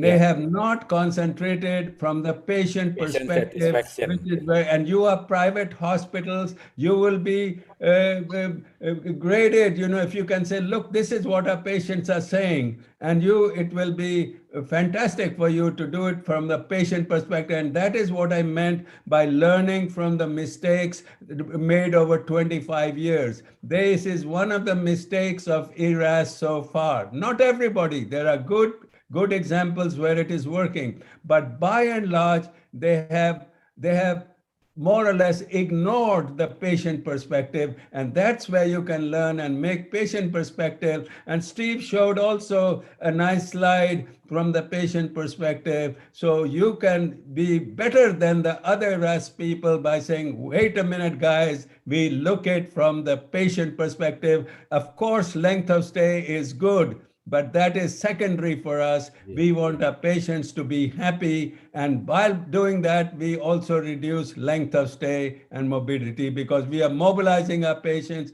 quicker, they are happier, blah, blah. Okay. I would tell your obstetrician too, Susilo, that this is not a matter of one survey. This is a matter of many surveys. If indeed the literature that the hospital sends you before you come in for your surgery might have one, for example, of how much has been happened with regards to educating the patient, how much prehabilitation has happened, how much have you increased your exercise, for example, before coming to surgery, how have you contributed to increasing your carbohydrate load, for example, how have you kept up your hydration. So basically, this becomes a very large number of surveys, which patients will often fill in before they come into the hospital, and they become part of the pre-admission papers, for example. That's the first survey. They will have a survey in the recovery room, for example, perhaps not conducted by patients this time, but done by the recovery room staff. Again, centered on the patient. What was the patient's pain scores? What did we do about it? How have we complied with the administration of pain relief medication? Have they needed much pain relief medication? Because if the anesthesiologists have done a good job intraoperatively, perhaps they'll come out of the recovery room with little pain or no pain at all. If they have regional blocks, for example, what happened at the end of that regional block? So I think, I agree that surveys are very important, so long as you keep them centered on the patient. And they should include things like, what is the quality of the hospital food, for example, like, all those sort of things, which overall make up this whole thing about the patient experience. And this is why in obstetrics, I mentioned this thing about going down to a very nice hotel on the bay, opposite the water, with their partners and the baby, newborn babies and so on, because they love it. To them, they're now in a hotel. They're no longer in a hospital. They're less likely to get COVID over there than they are in the hospital. That's it, right? Narendra, yes. I'd like to make this other point, and there are many critics of Eras, and there are those even who say the whole concept of Eras is obsolete. So, there's the other side of it. The point I was making in my presentation is because the Eras people who are very enthusiastic and Eras societies, and I know Ola Ljungqvist and many others who are the leaders in Eras in Europe. In fact, he is professor also in Örebro, the Ola Ljungqvist, who is the president of Eras. Yeah, sure. So I know these people. My point is they compare with, they call traditional care. And nobody says what is traditional care. And what Steve was talking about, what I tried to mention is traditional care is not what it was 25 years ago. So even without Eras, things are evolving and changing. And so the point is, even traditional care says, hey, don't use opioids, use as little as possible. Don't use too many tubes. Treat nausea and vomiting. A patient should be up and about as soon as possible, not lying in bed. It is the same in Eras, same in traditional care, the essential issues. Actually, you could joke about it and say, basically, you can do anything and call it Eras, and nobody will criticize you. You do whatever you like, and then after a year, you say, oh, we have implemented Eras. Actually, you have done what you wanted to do. So go ahead. Okay. Arif? I think we have the great example in Indonesia. I've been watching you guys now for 24 years, basically, right? I've had the advantage of seeing the great jumps that have been made, not only in anesthesia training, but in surgical techniques and everything else, you know what I mean? All of them have been produced without Eras. Exactly. So the journey is happening already. In a way, what Eras does for you, I think, is produce a point at which you say, from now on, we're definitely going to be doing things better than they were done last night. And that's where the big advantage of Eras lies in your case. Yeah, a new car for our program. Correct, a new car, right? It doesn't matter you've had a car for 25 years now, and that you're driving a Maserati to work every morning, right? Yeah. The fact remains that we're now going to get a new car. I think that's where the advantage lies, and that we can now start to evaluate whether the new car is actually better than my old one too. Okay, Arif. Yes, thank you. Another question from the administrator. To apply Eras or whatever we going to do to improve the service to our patient, it needs teamwork, multidiscipline approach. How do we unite and do an effective collaboration between these professions? That's $1 million question, because and so therefore I think we all keep saying everybody on the same page, team approach, and then you have the personalities, the egos, the professors, the big shots, and the surgeon telling you, don't tell me how to do it. I have been doing surgery for 25-30 years. Are you telling me what to do? And then this I have done this and I have done, and that is where your challenge really lies. How do you put them all on the same page, where I am the doctor, you are the nurse, you have to do what I say, etc., and to coordinate the physiotherapy routines with the nursing routines, with the surgical routines. In the process, I give you one quick example, and Steve is obstetric anesthesiologist, and you have done in cesarean section. For example, we in the prospect have looked for cesarean section. You can look at the guidelines that were updated, were published October, published recently. And we go into surgical techniques, and we say that you should not use the phenosteel incision, which has been used for generations. We should not close the peritoneum. We should not exteriorize the uterus. And we don't go into surgical techniques. We look only at post-operative analgesia. By doing these three things, you will not make the outcome worse, surgical outcome worse, but you will make post-operative pain management better.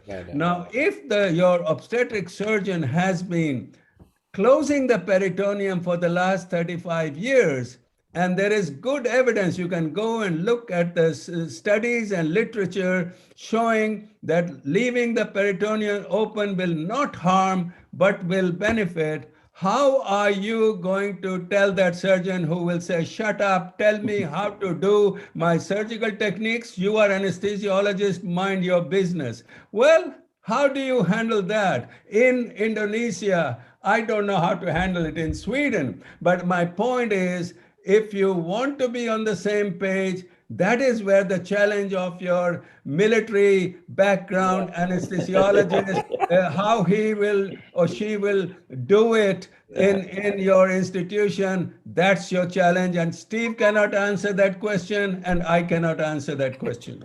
No, I actually can answer part of the question. You can always answer the every story is question. this. It's different. This must not be made at anesthesia. Remember that Eras was started by surgeons. Heinrich Kelt is not an anesthesiologist, he's a surgeon. And I think that the solution in my case was to produce what we call the triumvirate, the surgeon, anesthetist, and nursing. Eventually, Allied Health, which was the nutritionist, who actually are involved in some of these components, you know, they wanted to be in. So in every time you start an Eras protocol, don't give it to one person. Give it to one surgeon, one anesthetist, one nursing staff, and one something else, right? Should you include patients in the implementation of Eras? I think not necessarily, but that's what we've done effectively in more recent years, that we do have a patient representative to show them that we are trying to do the best we possibly can to make this work for them. So what I'm saying is, do not, and make sure that all those 4 people will be champions of what they want to do. In obstetrics, make sure that there's somebody who's a midwife, for example, who knows what she's doing, right? Let the administrators come into this. Let them be part of the process as well. But don't make it too big. I think once you get past 4 or 5 people, it really becomes unwieldy for a single program. But if you think that you then have the next Eras program starting, and this is going to be upper GI, for example, right? The upper GI staff the same. There'll be the nurses from recovery room, perhaps, who want to get involved in that. There'll be nurses from the theaters who want to get involved with that. There'll be nurses in the ward who want to get involved in that. Include them in the decision-making process.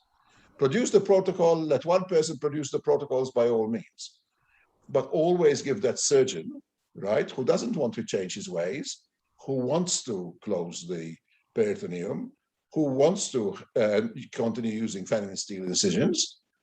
You know, it doesn't matter to me, so long as the surgical group then can come together and make a decision for themselves. This is what we'll do. And then anesthesia can come to themselves and say, look, in this hospital, we're going to use spinal epidurals, for example, right? Combined CSC for anesthesia, or just spinals for anesthesia. It doesn't matter. So long as everybody has a pretty uniform things, and this is what we'll do for breakthrough pain with a regional technique. And this is what we'll do if things are not going well. So long as there's those protocols in place, and everybody is pretty much doing the same thing, first of all, it's easier to teach the anesthesia to the more junior people, because we know what we expect of them. And also, we spread the load by giving it to all components contributing to the same Eras protocol. So what I would suggest is, don't leave it to one person. Find 4 champions instead, right, for each Eras protocol you want to put in place. That'll be 4 champions in each hospital. So that's a lot of people, you know, even for cesarean sections. If all 40 hernia hospitals, you know, that's already, right, 160 people involved in rolling out these new protocols for obstetrics only. And look, there's plenty of people. Yes. I think it's a good discussion point to continue with this issue of let's say cesarean section. And I think what you will need to do is, again, the same thing. You have so many surgeons. Some will say, okay, I can leave the peritoneum open. Some will say, no, I will not leave it open. The third will say, blah, blah. And the anesthesiologist say, no, I think the spinal is better. The second says, no, combined is better. And that is where your challenge is, because you have to get the anesthesiologist and say, wait a minute, give me one technique which you have to make compromises. And so give me one technique you will do. And the surgeons, give me one tech. Shall we close peritoneum? Shall we not close peritoneum? It doesn't matter. I agree with Steve. But once you have to agree on that, otherwise he says, okay, you can close. I will not close. This guy will do that. Then you are lost. So you have to find from the anesthesiologist, get together, and the time you spent on that will take you weeks and months. But the time you spent on that to get a compromise consensus, you will save 10 times more time later on, because then again, Sheila, as you said, then you are on the same page. And that is the issue. And once you're on the same page, your military style guy says, you have somebody going and looking, hey, wait a minute. Why did you not do according to the protocol yesterday or last week? You then have your boss in the military style has to say, now you have agreed, now you have to do it. And how good you will do it will be shown by your audits and feedback. And that is where you will find, oh, last year we did 300 cesarean sections, 90% did according to the protocol, 10% did not do. And who are those 10%? And then the next year, your aim is to make it 8% and 6%. You will never have 100%, I promise you that. But as close to that as possible, because if you do the audit and it says only 60%, now you know what to do. So your audit, your feedback, your data collection is going to guide you how you proceed. And before that, to get everybody on the same page. And that only you will do. What Steve is doing, wonderful. That's great for him in Sydney. That may or may not help you in Indonesia, because your traditions, your culture, your nursing staff is different from Sweden and Australia. So you have to do your local audit. Don't give a damn about what Kellett or Lundquist is saying. That's fine. You have to care what your people are doing, and your benchmarking is yourself. Last year, it was 60%. Next year, it has to be 65. Aim is 100%. You will never get it, but that is your aim. Thank you. The other nice thing about it is that you don't be fixed. If somebody, for example, comes to me, okay, if somebody comes to me and says, but look, it's better to do a final seal incision. If that person can prove that it is better, then at some stage you might all decide together to actually change over onto a new technique. Yeah, absolutely. Agree. So if people can bring evidence that something is better, don't hesitate to put it into your Eras protocol at all. Yeah. I agree, because it is evolving. We are learning new things, but the basic thing is all have to agree. And then again, the anesthesiologist will have to sit together and say, hey, wait a minute, there is new evidence that this is changing and we should start this analgesic technique or that. But the important point is all do it together on the same page. Thank you, Prof. Stephen, Prof. Narendra. Another thing that's a great suggestion and should be noted by the administrator, and also another thing that is important is evaluation and audit, so we can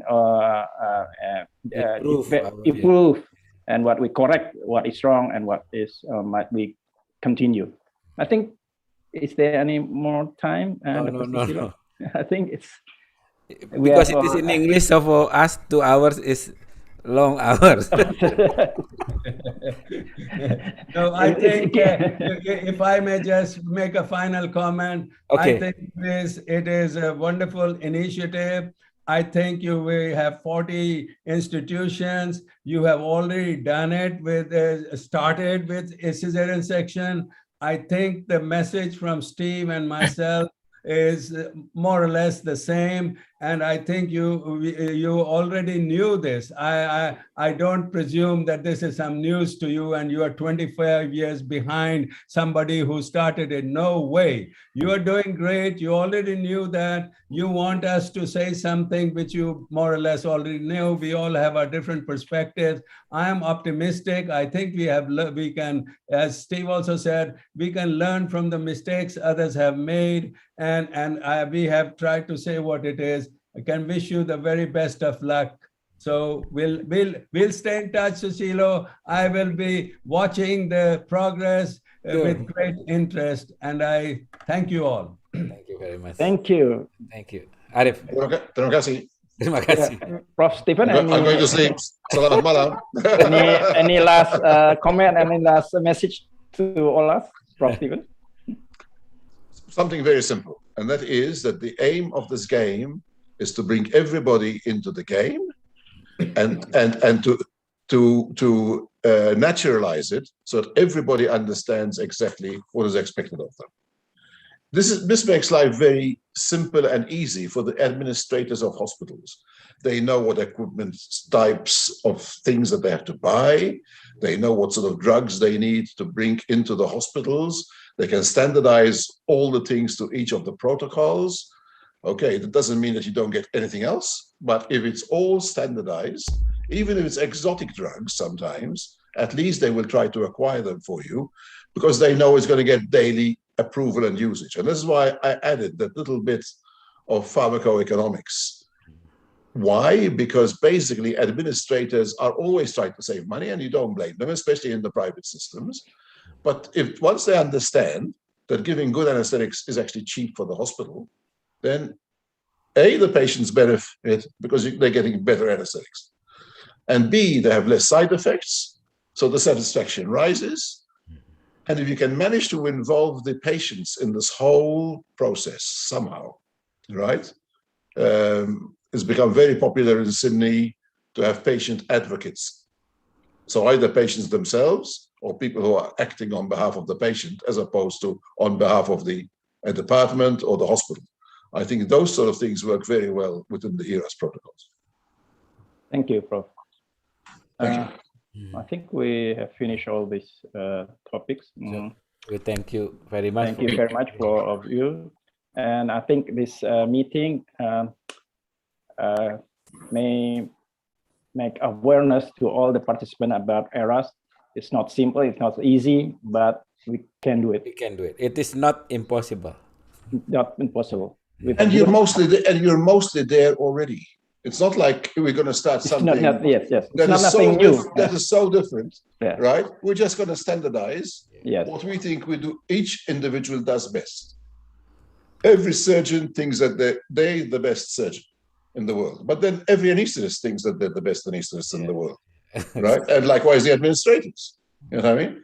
So essentially, getting consensus for every technique that you have, and getting consensus for how we're going to manage patients is actually quite a good thing in medicine. It's good for the patients anyway. The more outliers you have doing other things, the more chance there is that you will have certain groups of side effects coming in. Okay, thanks again. Thank you. We can, Yosia? Yes. Okay. Baik.